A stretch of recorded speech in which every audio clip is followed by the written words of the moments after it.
Bonjour, Nicolas Lamberet, coprésident du FC Velsaune, coprésident depuis 2 ans et trésorier les années précédentes.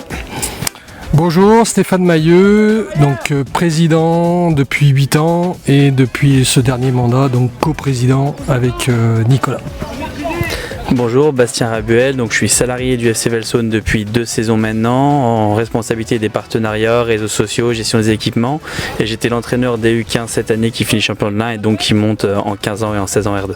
Les ambitions du club d'un point de vue général n'étaient pas nécessairement une accession en régional, même si c'était quelque chose qu'on avait en tête depuis des années déjà. On plafonne depuis de nombreuses années au niveau départemental et de par la taille du club, on se devait d'arriver à accéder à ce niveau régional pour nos équipes jeunes, pour continuer d'être attractifs et pour récompenser un peu tout le travail des éducateurs depuis des années. Le championnat se passe en 2 phases. La fin de la première phase a été plutôt bonne et on finit 2e de notre poule qui permet d'accéder au championnat D1 avec les 6 meilleures équipes de l'Ain.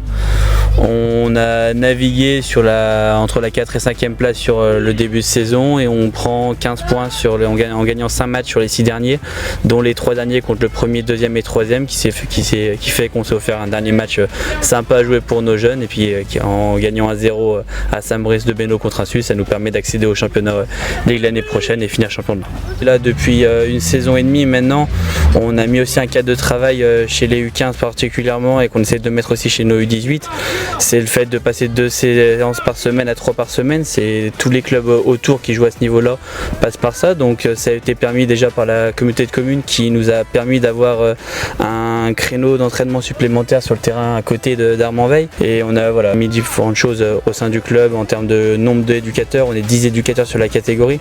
Donc toutes ces choses-là font que ça nous permet de performer et d'atteindre ce niveau-là pour l'année suivante. L'objectif, c'est que les jeunes restent au sein du club.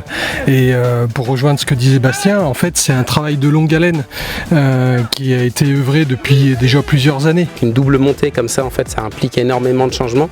Ça implique un recrutement d'éducateurs diplômés pour pouvoir encadrer l'équipe. Et on aura des besoins, bien évidemment, en termes de transport, puisque ça veut dire qu'au lieu de voyager dans un rayon de 50 km autour de l'Aise, on va voyager dans un rayon de 300 km quasiment jusqu'au fin fond de la Savoie, potentiellement jusque dans la Drôme, et on ne sait pas encore dans quelle poule on se retrouvera. Donc ça va impliquer énormément de contraintes budgétaires en termes de transport et également en termes de créneaux d'entraînement, puisque pour faire de la qualité, comme Bastien le disait, on va avoir besoin de créneaux adaptés pour ces équipes-là.